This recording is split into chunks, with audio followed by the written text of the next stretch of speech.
ñi commencé ko ci li quotidien yéen kaay ñëw ci candidature Macky Sall fi nga xamante rek moom mooy organisation des Nations Unies mu nekk candidature bu bett ñu bëri ndaxte dañ doon wax dana am du am ñu ne loolu nañ xaar ba ndax da ngeen ko gis ci liste yi waaye lii quotidien yéen kaay moom la xëyee tey ji ngeen ko bokkee ci xëdi Macky Sall se passe au du Sénégal. Sa candidature déposée par le président du Burundi qui préside actuellement l'Union africaine. Abdou Mbow muy wax le Burundi préside l'Union africaine et c'est important pour le président Sall d'avoir une approche donc confidentielle continentale autant de moi mu ngi noonu ngay gis ne mbokk yi lii quotidien yéen kaay mu ngi wax ne Macky Sall candidature bi jàll na li ko jàllale mooy ki nga xamante ni mooy Burundi foofu nag le président de l'Union africaine bi dëkk moo dem porter sa candidature ci organisation des Nations Unies lii quotidien yéen kaay ko wax. mbokk yi bu ñu jógee ci lii quotidien yéen kaay dañuy dikkaat ci beneen ñu ñëw ci solo yéen kaay mu ngi ñëw ci jour de verdict pour Madiambal Diagne tey jii la ci verdict concernant la demande d'extradition attendue ce matin tey nag ba tey ñoom Versailles ñi ngi seen mbir mi Sénégal ñoo amatuñ ci yaakaar ndax Madiambal Diagne daw na bëggultu ñëw Sénégal di làqatu ci extradition Madiambal Diagne tey nag amal nañ yaakaar ne tey dina amati victoire ndaxte tey nag comme justice France dafa tegoon ay conditions lii ak lii soo leen ma ko garantil ma dal di ko lii extradé Sénégal yooyu yëpp dëgg yàlla def nañ ci lu mu nekk mais fa mel ni Madiambal Diagne toog Versailles wala toog France moo ko gënal jour de vérité Madiambal Diagne mbokk yi supporters sénégalais yi ñu xamante ñi ngi ko téye ci Maroc la LONASE offre 18 millions aux familles ndaxte boo xoolee 18 sénégalais bu nekk am na 1 million loolu tamit dañ leen permettre famille bu nekk mën dal di def kooru jàmm ndaxte vraiment félicitations Toussaint Manga mi nga xamante mooy directeur général bii di LONASE moo def teraanga bu rëy boobu mbokk yi bu ñu jógee li mel ni Solide Quotidien yéen kaay demat ci benn xeetu yéen kaay Ibra bi tey ñu ñëw ci les échos nag tey moom lu mu xëyee mooy andi nañu ci ñëw na ci convocation du maire Ndiaganiao maanaam la mairesse de Ndiaganiao ki nga xamante ni à l'époque moo gagné woon Bassirou Diomaye Diakhar Faye ci commune boobu di Ndiaganiao dëkku président de la République la mairesse de Ndiaganiao devant le pôle judiciaire aujourd'hui voilà ndaxte mbiru rapport moo ko dal di tudd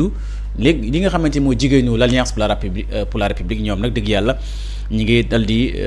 chargé na régime u Diomaye lu ne wax nañ ko Diomaye dafa bëgg éliminer seen adversaire bii di ki nga xamante rek moom mooy Tening Sène lay wuyoo moom mooy premier magistrat bu commune de Ndiaganiao moom lañ famille affaire yi dal di dimbale indi seen ndimbal ci ki nga xamante rek moom mooy Tening Sène bi war a wuyu ci pôle judiciaire finance tey la mbokk yi moo tax na nee na Fatoumata Tall mu ne c'est une agression contre l'Alliance pour la République voilà loolu la nee na Fatoumata Tall bi nga xamante ni fii lay yeewoo ci Guédiawaye bi bokk ci APR amoon récemment nomination bu ko Macky Sall nommé moom daal wax na ne Ndiaganiao vraiment dañ ko bëgg a jaay doole foqarti moo tax ñu bëgg a jaay doole secrétaire général de l'ONU Macky Sall officiellement dans les starting blocks voilà mu ngi noonu. La candidature est prise en charge par l'Union africaine yëpp seen président bi moom moo jël candidature bi déposé ko il a été déposé par le président du Burundi wax naa ko léegi mooy président bu en exercice de l'Union africaine moo déposé candidature Macky Sall bi entre soutien panafricain et mondial et opposition interne les femmes du Front de développement démocratique républicain mooy opposition bi rek ñoom ñëpp exprimer na seen soutien dégg nga Boucar Diouf dal dina tàccu dal di saluer Boucar Diouf bi bokk ci coalition Yewwi Askan Wi te Mimi Touré dàqoon ko ci génnee ko ci ginnaaw bu mu fësalee soutien am ci candidature bu Macky Sall loolu nag vraiment moo waraloon Mimi Touré dal di ko dàq exclu ci coalition Diomaye président nee na mu ngi dimbalee Macky Sall ci candidature am bi mbokk yi bu ñu jógee ci les échos yéen kaay ñi dikkat ci yoor yéen kaay l'émancipation silencieuse voilà moom la ko journal bi dal di xëte dal di ko titré mooy daal mbir yaa ngi dem ndànk-ndànk Diomaye Faye prend ses distances avec Pastef waaw mu ngi noonu le fait que mbir yaa ngi dem rek ndànk-ndànk rek di kii rek affaire yaa ngi gën di leer Diomaye yu dal di sori Pastef yi koy tukkee ko ci bureau politique bi tukkee ko ci rencontre entre les coordinateurs départementaux tukkee ko ci barki Demba Ndiaye rencontre avec député mu jur polémique saa yu nekk day jur polémique waaye Diomaye Faye mi ngi dal di gën a dal di sori parti bi di Pastef jël dina ay distance loin de se limiter au respect des alliances et circonstances Bassirou Diomaye Faye privilégié désormais l'affirmation d'une autonomie plus en plus lisible, voilà, multiplier les gestes de démarcation avec la part du PASTEF, l'accusation d'un siège autonome à la structuration progressive de son propre mouvement Diomaye président. Le locataire du palais désigne les contours d'une trajectoire politique indépendante potentiellement disruptive à l'horizon 2029, loin de la gratitude initiale désormais remplacée par une neutralité distante. Donc le chef de l'État semble décider à transformer la dette politique envers Ousmane Sonko en leader souverain. Voilà, mu ngi ne compte rendu bi nga xamante ni journal bi di yor yéene kaay mu ngi koy dal di xam ne tukkee ko ci siège bu mu taxawala ak yooyu yëpp ak bee màkk yi mu mayeeg yëpp en tout cas saa su nekk dañu gis ne teg acte yi mu teg moom président Bassirou Diomaye Diakhar Faye mu ngi gën a sori parti bi di diggante moom waa Pastef mbokk bi ñu jógee ci journal bi di yor yéene kaay ñi dikkat ci benn xeetu yéene kaay. Direct News ñëw na ci candidature Macky Sall ñëw na ci faiblesse ak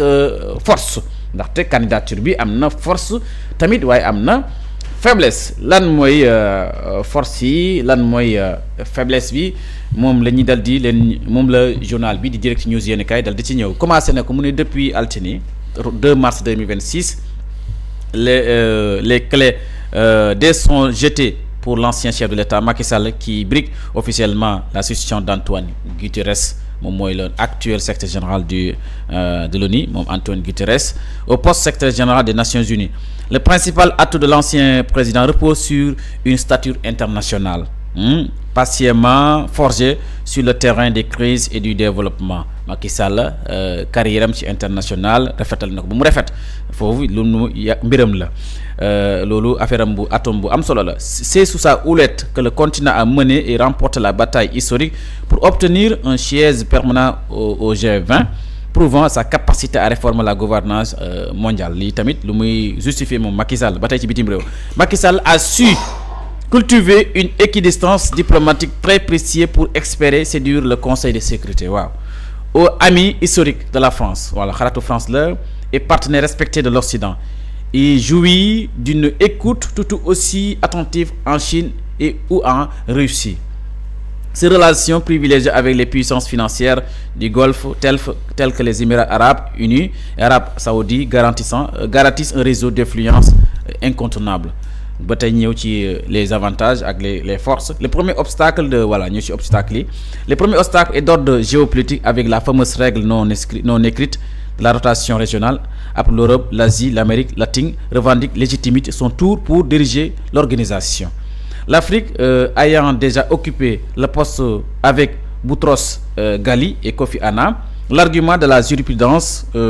géographie sera brandi avec force par ses adversaires sud-américains.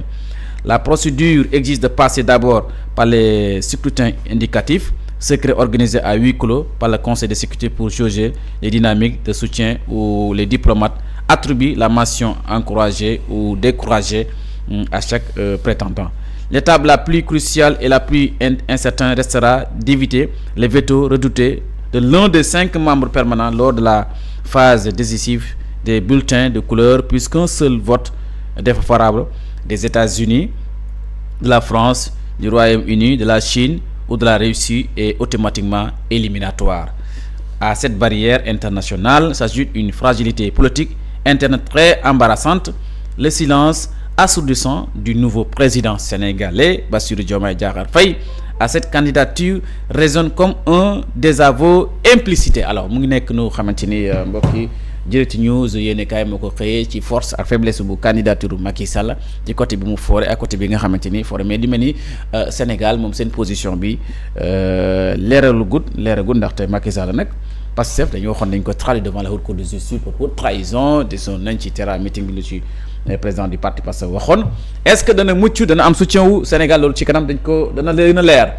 mbokk yi bu ñu jógee ci direct news yéenekaay bu wax ci force faiblesse bu Macky Sall dañuy ñëwaat ci L'As yéenekaay di kat na ci ba tey secrétariat général de l'organisation des Nations Unies le Bruno présente Macky Sall voilà Bruno moo dal di présenter Macky Sall ci pour mu nekk suñu candidat mu nekk seen candidat ci li nga xamante ni mooy organisation des Nations Unies. La réussite du duo Diomaye Sonko journal bi dikk na ci diggante Sonko ak Diomaye coow li ci nekk journal bi di L'As yéenekaay dikk na ci buñ jógee ci L'As yéenekaay ñi dikkaat ci benn xeetu yéenekaay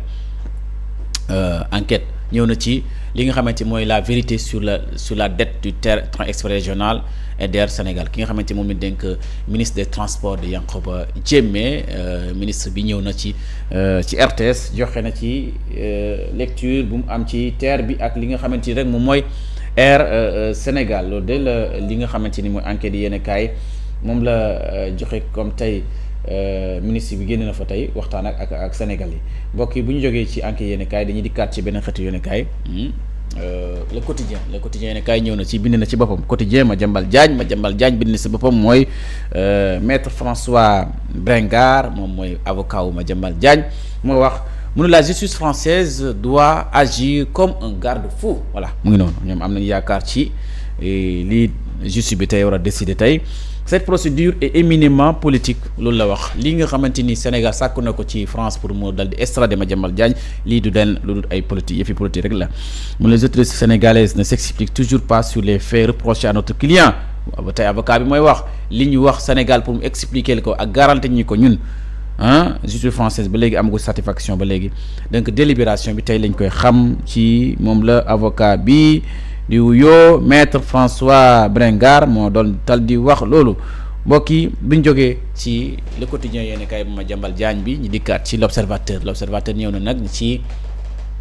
des engagements au lourd enjeu les décisions de retraite Cosmos de Yaakaar Teranga voilà mu nekk mbir mu xamante ni loolu l'observateur moom la tal di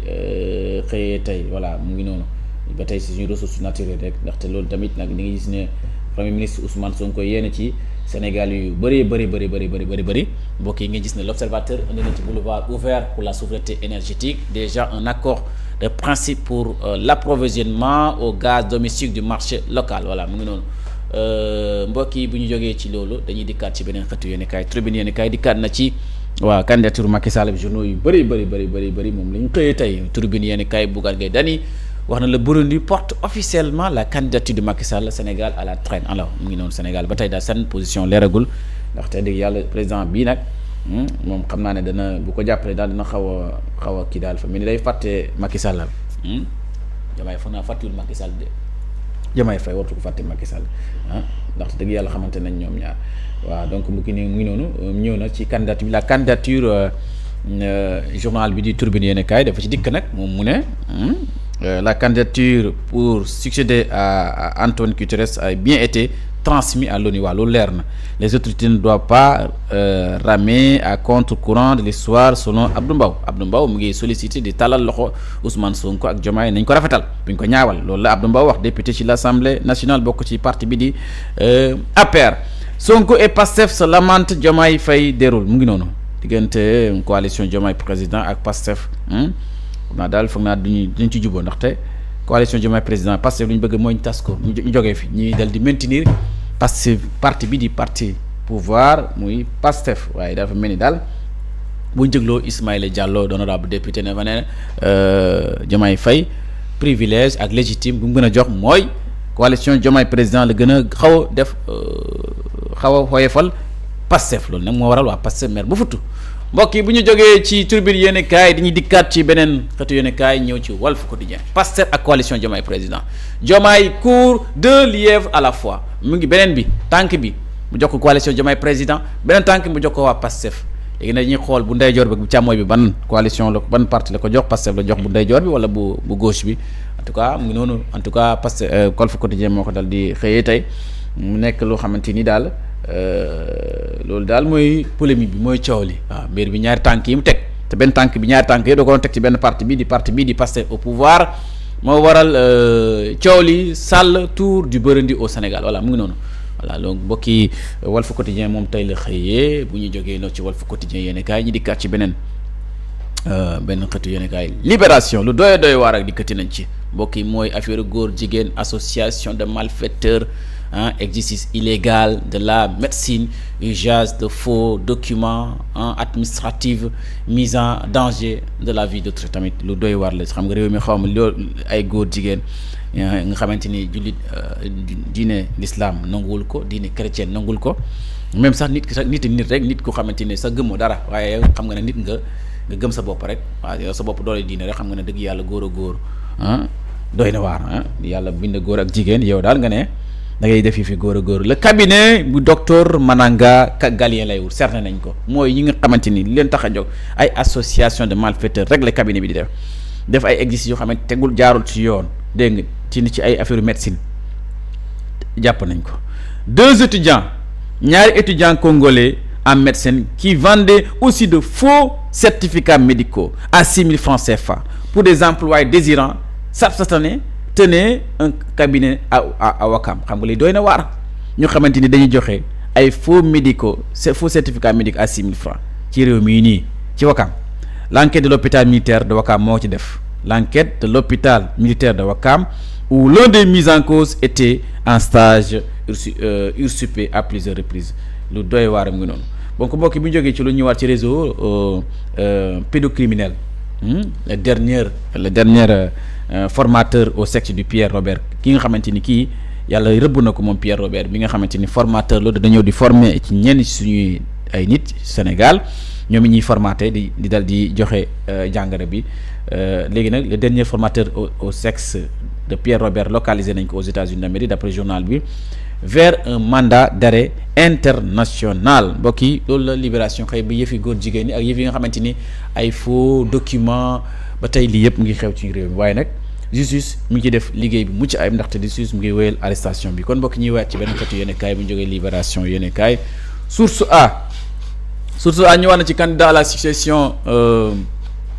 d'Antonio Guterres au secrétaire général remplace Macky Sall ki war a remplacer Macky Sall ñu succession Antonio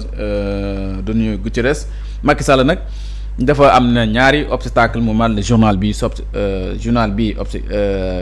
Source A yéen kaay ñëw na ci candidat bi nga xamante ni Burundi moo ko porté ndax Burundi ki nga xamante moo jiite président l'Union africaine foofu la dëkk moo dem déposer ci candidature am boobu waaye nag Sénégal ci boppam ñoom réagir guñ ci waxaguñ ci dara en tout cas ñi ngi toog di xaar gàllankoor yi nga xamante ni mën na ko ci am en tout cas mu ngi noonu assemblée générale validation du texte fondateur Diomaye président a convoqué ses membres loolu de samedi bi di ñëw la waaw samedi bi di ñëw de mboolem leader coalition Diomaye président doon làqatu muy maire yeeg député yeeg ñu bokk ci mbir mi yëpp convoqué nañ leen pour ñu dem dal di valider seen texte yi nga xamante moom moo war a dëgëral seen texte bi donc coalition Diomaye président fas na yéen a exister sur le plan juridique ba pare nag dal di am ay textes yoo xamante mu leen tënk bu njëkk bi ñu doon wax coalition Diomaye président amatoon ay textes waaye léegi dana am ce sera samedi prochain à l'hôtel King Fahd Palace point de ralliement choisi pour un rendez-vous jugé stratégique pour le superviseur général Aminata Touré. Donc avec cette assemblée générale la coalition entend consolider ses bases et valider ses textes fondateurs dégg nga en prélude à la poursuite de ses ambitions politiques et organisationnelles en tout cas mu ngi noonu ngeen gis na ndekkati photo boobu nekk ci journal bi di président Bassirou Diomaye Diakhar Faye ancien secrétaire général du parti PASTEF xëy na peut-être moom mooy président coalition ndaxte ba léegi tey dañuy wax ne Aminata Touré moom mooy superviseur bi kan mooy président coalition Diomaye président waaw donc mu ngi noonu alors mbokk yi bi ñu jógee ci lii nga xamante ni nag moom mooy source a yéene kaay dañ dikkaat ci point actu yéene kaay ñëwaat ci coalition Diomaye président parce que Diomaye et Mimi passent à l'offensif voilà mu ngi noonu Diomaye et Mimi ñoom ginnaaw bu Ousmane Sonko defee waxtaanam boobu ak ay militants am lendemain bi lañ ci teg ñi convoqué dem nañ ne léegi daal samedi daal na ñëpp ñëw ñi dal di waxtaanee dal di tënk texte yi nga xam moom moo ñuy dal di tënk personne n'est dessus des règles du parti sera-t-il supplanté par la cohabitation douce en tout cas wax ak Ousmane Sonko la Diomaye Faye sera-t-il présent à la rencontre de samedi et va-t-il acter la séparation avec son premier ministre est-ce que Diomaye Faye dana ñëw samedi ci rencontre bii nga xamante ni Mimi Touré woote na ko loolu laaj bu ñu samp la est-ce que Diomaye dana dikk la Baba Faye la Baba Faye la tudd mon câble la bokk à Sonko mu dit aujourd'hui que Pastef a conquis le pouvoir seul. C'est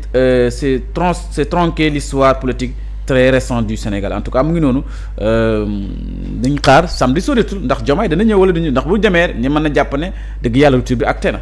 L'Union africaine adopte Macky Sall loolu la ñu wax porte-parole de l'Assemblée générale de l'organisation confirme na ko Abdou Mbow parle de fierté pour tout Sénégalais et tout Africain en tout cas mu ngi tàllal loxo moom Ousmane Sonko tàllal loxo président Diomaye Diakhar Faye pour ñu jàppale Macky Sall ci candidature boobu bokk bi jógee ci point actu yéeni kaay ñi ñëw ci le soleil voilà ñëw na ci guerre américano-israélienne contre l'Iran li nga xamante ni dëgg yàlla Amérique def na ko Donald Trump faat ki mu faat Ali Khamenei ba pare nag dal di ko informer dal di ko annoncé Sénégal yi est-ce àdduna bi lay Donald Trump moo saay-saay mbokk yi mu nekk lu xamante ni def na ko moom lañ ne journal lecture d'un conflit journal bi di la Soleil yéen kaay dikk na ci lu gën a yaatu mbokk ñi daanalee ci benn xëtu yéen kaay su fekkee ne daanoo voilà maa ngi santal gërëm ñeel leen mbokki téléspectateurs yi bu ko defee 17h wéy na 58 minutes ñi ñëw nag ñu waxtaanee débat bi li gën a fës dala suñu gan yi dal di waxtaan ak ñoom.